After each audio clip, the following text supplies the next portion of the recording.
Guys, welcome back. आज की कहानी एक मर्डर केस की कहानी है। दिल्ली के तुगलकाबाद इलाके में एक व्यक्ति किराए का कमरा लेकर रहता था और वो मज़दूरी का काम किया करता था। वो व्यक्ति बहुत ज़्यादा मेहनत का काम किया करता था और वो ओवर टाइम में भी काम किया करता था। इस वजह से वो काफ़ी पैसे बचा लिया करता था। उसने पैसे बचा बचा के एक जगह 5 लाख रुपए की कमेटी डाल रखी थी। वो उसी 5 लाख की कमेटी को भरने के लिए दिन रात मेहनत किया करता था, ताकि जब भी उसके हाथ में 5 लाख रुपए आ जाएंगे तो वह एक अच्छा सा काम खोल लेगा। उसकी बीवी और एक 7 साल का उसका लड़का, वो दोनों गांव में रहा करते थे। वो उनको भी हर महीने कुछ ना कुछ खर्चा भेजा करता था। इसी तरीके से उसकी ज़िंदगी बहुत ही अच्छी चल रही थी। लेकिन एक रोज़ जब उसे ये पता चला कि अब उसकी कमेटी उसको मिलने वाली है और उसके दिन भी पूरे हो चुके हैं, अब कुछ ही दिनों में उसकी कमेटी के 5 लाख रुपए उस व्यक्ति को मिलने वाले थे। वो व्यक्ति जहाँ पर रहा करता था, वहाँ उसका एक पड़ोसी भी था जिससे उसकी बहुत अच्छी जान पहचान बोलचाल थी। उसका पड़ोसी भी शादीशुदा था और वो अपनी पूरी फैमिली के साथ वहीं रहा करता था। एक रोज़ वो अपने पड़ोसी के साथ घर पे ही बैठा हुआ था। वो दोनों आपस में काफ़ी बातें कर रहे थे। फिर अचानक ही उसका पड़ोसी उससे बोला कि आजकल मैं देख रहा हूँ कि तुम काफ़ी ज़्यादा खुश रहते हो, इसके पीछे कोई राज है क्या? लेकिन उसने कुछ नहीं बताया और उसने बात को काट दिया। उसका पड़ोसी समझ गया कि शायद ये कोई बात छुपा रहा है, इसलिए वो बार बार थोड़ी सी बात करने के बाद वही बात सामने रख देता था। फिर उसने ना चाहते हुए भी अपने पड़ोसी से कहा, देखो मैं एक बात तुम्हें बताने जा रहा हूँ, लेकिन ये बात मैंने किसी को बताई नहीं है और ना ही मैं किसी को बताना चाहता हूँ कि मैं अब तक एक कमेटी भर रहा था जो कि 5 लाख रुपए की कमेटी है, और अब कुछ ही दिनों में मुझे वो कमेटी मिलने वाली है। मैं वो पैसा ले करके अपने घर चला जाऊँगा। यही वो बात है जिसको सोच सोच कर आजकल मैं बहुत खुश रहता हूँ। उसके बाद वो दोनों काफ़ी देर तक बैठे रहे और हंसी मजाक करते रहे। उसके बाद फिर वो दोनों अपने अपने घर पे चले गए और दोनों अपने घर पे जाकर सो गए। अगले दिन उसका पड़ोसी गली में ही घूम रहा था और उसने अपने दोस्तों से उसकी ये बात डिस्कस की और सब लोग उसका बहुत मजाक उड़ाने लगे कि भला ये मज़दूर आदमी इतने पैसे कहाँ से इसको मिल जाएंगे, और ये इतनी मोटी कमेटी डाल ही नहीं सकता, तुमसे झूठ बोल रहा होगा। लेकिन उसका पड़ोसी के मन ही मन में थोड़ा सा लालच आ गया कि अगर इसको 5 लाख रुपए मिल जाएंगे और ये सारे पैसे लेकर घर चला जाएगा, कुछ ऐसा काम करना चाहिए ताकि ये कुछ पैसे उसमें से मुझे दे दे। फिर वो उसका पड़ोसी उसके पास गया और उससे उनने जाकर बोला कि यार, मुझे इस समय पैसों की बहुत ज़्यादा ज़रूरत है और मैं एक बिज़नेस करना चाहता हूँ। अगर तुम भी उस बिज़नेस में अपना साथ दो तो दोनों मिलकर एक बहुत अच्छा काम कर लेंगे जिससे हम बहुत ज़्यादा पैसा कमाएंगे। लेकिन उसने साफ मना कर दिया कि नहीं, अभी मैं आपको कुछ भी नहीं दे सकता, और ये जो भी कुछ पैसा मुझे मिलने वाला है इसके लिए मैंने पहले से प्लानिंग कर रखी है। उसके मना करने के बाद उसका पड़ोसी बहुत ज़्यादा उससे चिढ़ गया और अब वो सोचने लगा कि कुछ भी करके मुझे ये पैसा इस व्यक्ति से चाहिए। उसका पड़ोसी अपने मन ही मन में अजीब अजीब से प्लान बनाने लगा और वो उससे कोई भी बात बोलता, लेकिन वो पैसा देने को साफ मना कर देता था। फिर एक दिन वो दिन आ ही गया कि जब उस व्यक्ति को 5 लाख रुपए मिल गए। वो सारे पैसे लेकर अपने घर पे आ गया। उसने प्लान बनाया था कि वो सारा पैसा लेकर रातों रात यहाँ से रफू चक्कर हो जाएगा, क्योंकि उसे अपने पड़ोसी के ऊपर शक हो रहा था। फिर रात का 1 बज रहा था कि उसके कमरे की कुंडी किसी ने खटखटाई। उसने अंदर से आवाज़ लगाई, कौन? तो बाहर से उसके पड़ोसी की आवाज़ आई, मैं हूँ रघुवीर। फिर पहले तो उसने सोचा कि इतनी रात में ये क्या करने आया है और उसने कुंडी नहीं खोली। लेकिन जब उसने 2-3 बार आवाज़ लगाई तो उसने सोचा चलो जो भी होगा देखा जाएगा, और उसने कुंडी खोल दी। उसका पड़ोसी उसके कमरे के अंदर आ गया और उसने देखा कि वो पैकिंग कर रहा था। तो उसने पूछा कि क्या बात, कहीं जा रहे हो? तो उसने बताया कि हाँ, मैं आज रात की ही ट्रेन से अपने घर जा रहा हूँ। फिर रघुवीर बोला कि मैं तुम्हें जाने दूंगा, तब जाओगे ना? ये कहते हुए उसने अपनी जेब से एक बड़ा सा चाकू निकाला और उसके 2-3 चाकू गले में मारे, जिसकी वजह से तुरंत ही उसकी मौत हो गई। और फिर फटाफट रघुवीर ने उसके बैग से पैसे निकाले और वो सारे पैसे ले करके वहाँ से अपने घर चला गया। उसका पड़ोसी भी पूरी तैयारी के साथ आया था और उसने वहाँ से पैसे लेकर सीधा अपने घर गया। उसके घर पे उसका सारा सामान पैक था। उसने अपनी बीवी से झटपट कहा कि चलो हमें अभी यहाँ से जाना होगा। तो उसकी बीवी कहने लगी कि इतनी रात में हम कहाँ जा रहे हैं और तुमने इससे पहले कुछ बताया भी नहीं, अचानक कहाँ का प्लान बन गया। वो कुछ नहीं बोला। उसने कहा जितनी भी जल्दी हो सके हमको यहाँ से निकलना है। उसकी बीवी समझ गई कि कुछ ना कुछ तो गड़बड़ है, तो उसने भी अपना सामान फटाफट जितना भी उठाना था उसने उठाया और वो लोग तुरंत वहाँ से यूपी की तरफ निकल गए। वो व्यक्ति यूपी के एक बहुत ही छोटे से गांव में जाकर रहने लगा कि जहां उसको कोई पहचानता भी नहीं था और उस तक कोई पहुंच भी नहीं सकता था। उसने अपने सभी रिश्तेदारों से अपने कांटेक्ट ख़त्म कर दिए, अपने भाई तक से अपना कांटेक्ट ख़त्म कर दिया। पुलिस वाले भी 6 साल तक उस केस को बार बार खोलते और फिर बंद कर देते, क्योंकि उसका कुछ भी सुराग नहीं पता चल पा रहा था। जो व्यक्ति इस घटना में मर चुका था उसका नाम किशन था। पुलिस वालों ने किशन की बीवी को दिल्ली बुलवाया और उससे पूछा कि किशन तुमसे क्या क्या बातें करता था और क्या किशन का कोई दुश्मन भी था, कभी उसने ऐसी बात कोई करी कि उसको कोई मारना चाहता हो या उसकी किसी से लड़ाई हुई हो। तो उसकी बीवी ने कहा उन्होंने कभी ऐसी कोई बात नहीं की, लेकिन उनको जो पैसे मिलने वाले थे उसके लिए उन्होंने मुझे एक बार बताया था। उनका एक दोस्त है जिसका नाम रघुवीर है, वो उनके पड़ोस में ही रहता है। उन्होंने मुझसे कहा था कि मुझे ऐसा लगता है कि जैसे कि मेरे दोस्त की नीयत ख़राब हो रही है मेरे पैसों को देखकर, और वो बार बार अजीब अजीब बहाने करके मेरे पास आता है और मुझसे पैसे मांगने की कोशिश करता है, लेकिन मैं उसे मना कर देता हूँ। इसलिए मैं रात के वक्त यहाँ से अपनी टिकट कराऊँगा और रातों रात यहाँ से अपने घर आ जाऊँगा। और फिर उस रात के बाद उन्होंने कभी मेरा फ़ोन नहीं उठाया और फिर अचानक ही मुझे पुलिस का कॉल आया और मुझे ये सारी बात बताई गई।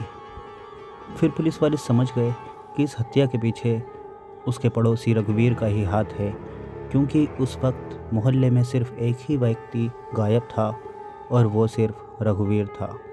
पुलिस वालों ने रघुवीर की बहुत छानबीन करी, बहुत तलाश की, लेकिन वो कहीं भी नहीं मिला। इस केस को धीरे धीरे 10 साल गुजर गए। अब किशन का लड़का काफ़ी बड़ा हो चुका था और वो काफ़ी समझदार भी हो चुका था।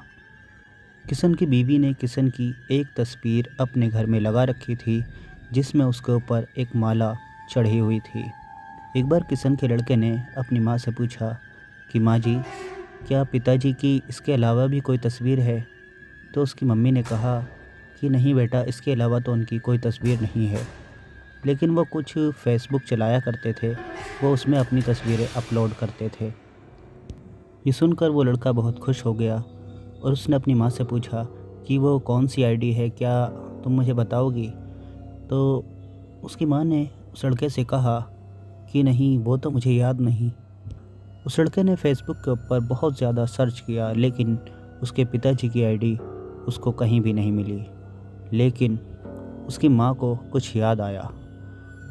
उन्हें ये याद आया कि एक बार उसके पिताजी ने एक फ़ोटो अपलोड की थी और फ़ोन करके अपनी बीवी से बताया था कि ये मैं हूँ और मेरे साथ में मेरा दोस्त है, ये रघुवीर है। पुलिस वालों ने किशन की बीवी से पूछा था क्या तुमने कभी रघुवीर को देखा? तो उसने साफ मना कर दिया था कि मैंने उनको कभी भी नहीं देखा। लेकिन अब किशन की बीवी को याद आ चुका था कि उसने एक बार रघुवीर का चेहरा देखा है और उसे वो चेहरा काफ़ी अच्छी तरीके से याद था। लेकिन अब वो केस बंद हो चुका था, लेकिन किशन की बीवी को वो चेहरा अब भी याद था।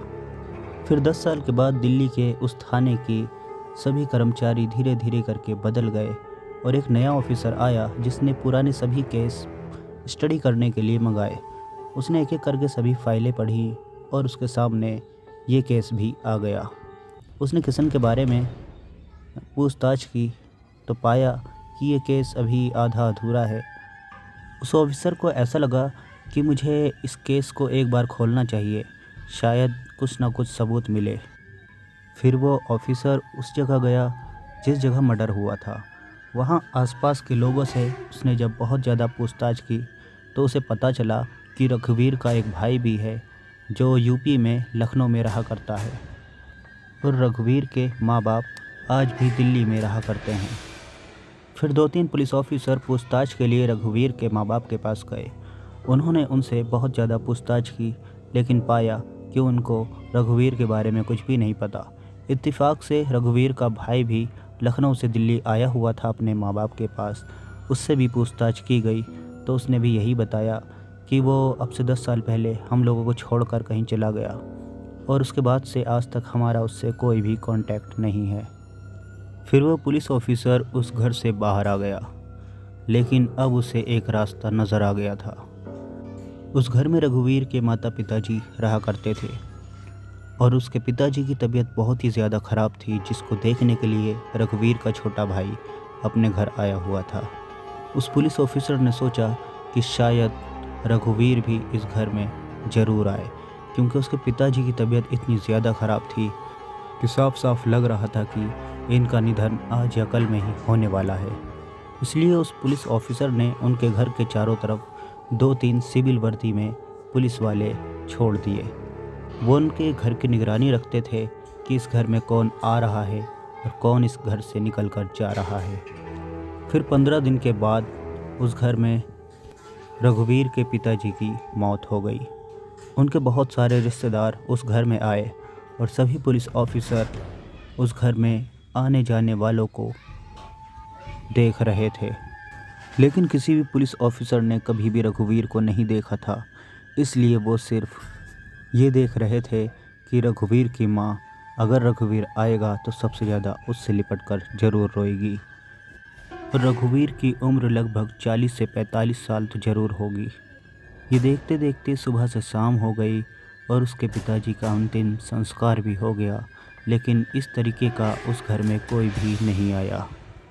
लेकिन उस घर में एक जवान लड़का और एक लगभग 40-45 साल की औरत दोनों साथ में आए हुए थे। उस लड़के को अपने सीने से लगा लगा कर रघुवीर की माँ बहुत ज़्यादा रो रही थी। इसलिए पुलिस वालों को उस लड़के पर कुछ शक हुआ कि कहीं ऐसा तो नहीं रघुवीर ना आकर के उसने अपने बेटे को और अपनी वाइफ को भेजा हो। पुलिस वालों ने रिश्तेदारों से उस लड़के के और उस औरत के बारे में पता किया तो किसी ने कुछ नहीं बताया। सब कहने लगे पता नहीं ये इन्हीं के कोई रिश्तेदार हैं, हम इनको नहीं जानते। फिर अगले ही दिन वो लड़का अपनी माँ को लेकर के वहाँ से जाने लगा। पुलिस वालों ने उस लड़के का पीछा करना शुरू कर दिया। वो ऑटो से स्टेशन गया और स्टेशन से ट्रेन पकड़कर वो यूपी के एक गांव में चला गया। पुलिस वाले अब भी उसके पीछे ही थे। देखते ही देखते वो लड़का अपने घर तक पहुंच गया और पुलिस वालों ने भी उसके घर को देखा। और फिर उस घर में एक आदमी था जिसने घर का दरवाज़ा खोला और वो दोनों उस घर के अंदर चले गए। फिर पुलिस वालों ने आस पड़ोस में पता करा कि इस व्यक्ति का क्या नाम है और ये कौन है, कब से यहाँ रहता है। तो लोगों ने बताया कि इसका नाम राजू है और ये लगभग 10 साल से यहाँ पर रह रहा है, हम इसको 10 साल से जानते हैं। फिर उन पुलिस वालों ने दिल्ली में वो सारी खबर भेजी कि हमको ऐसे ऐसे यहाँ पर कोई राजू नाम का व्यक्ति मिला है, यहाँ कोई रघुवीर तो नहीं रहता और हमने कभी रघुवीर को देखा तो नहीं है, इसलिए हम ये भी नहीं कह सकते कि ये रघुवीर नहीं है या फिर यही रघुवीर है। फिर उस थाने के इंचार्ज ने किशन की बीवी और उसके बेटे को थाने में बुलाया और उनसे पूछा कि जब किशन यहाँ पर रहता था तब क्या तुम कभी भी दिल्ली नहीं आए, क्या तुमने कभी एक बार भी रघुवीर को देखा है। तो किशन की बीवी ने कहा कि हाँ, एक बार मैंने फेसबुक पर उसकी फ़ोटो देखी थी अपने हस्बैंड के साथ। तो तुरंत ही उस पुलिस ऑफिसर ने उससे कहा कि अगर हम किसी व्यक्ति को तुम्हें दिखाएंगे तो क्या तुम पहचान लोगे कि वही है या कोई और। तो उसने कहा कि हाँ, शायद मैं कोशिश करूँगी, वैसे मैं उसका चेहरा बहुत अच्छी तरीके से पहचानती हूँ। फिर उस गांव से जो उन पुलिस ऑफिसर ने फुटेज उन तक भेजी थी, उन्होंने उन फ़ोटो में उस व्यक्ति का चेहरा दिखाया तो वो तुरंत ही देखते ही पहचान गई कि शायद ये वही व्यक्ति है। अब इसके बाल कुछ सफ़ेद हो गए हैं, लेकिन उस समय इसके सभी बाल काले थे। तो पुलिस वालों ने तुरंत ही उसको वहाँ से अरेस्ट कर लिया और वहाँ से उसे दिल्ली लेकर आ गए। जब वो दिल्ली पहुँच गया तो उसका पहचान पत्र चेक किया गया, जिसमें उसका नाम राजू लिखा हुआ था। फिर उस पुलिस ऑफिसर ने उससे पूछा कि क्या तुम्हारे 2 नाम हैं? क्या इससे पहले तुमको रघुवीर नाम से लोग जाना करते थे? लेकिन अब वो व्यक्ति समझ चुका था कि पुलिस के चंगुल से अब मैं नहीं बच सकता, इसलिए उसने सब कुछ साफ साफ पुलिस वालों से बता दिया कि मैंने ही किशन को मारा था और मैं 5 लाख रुपए की लालच में था, इस वजह से मैंने उसको मार दिया और मैं अपना जुर्म स्वीकारता हूँ कि ये मैंने किया है। इस तरीके से ये केस सॉल्व हुआ और कातिल को उसकी सज़ा मिली और किशन की बीवी को इंसाफ। और ये कहानी यहीं पे समाप्त हो जाती है। Thanks for watching. Bye bye.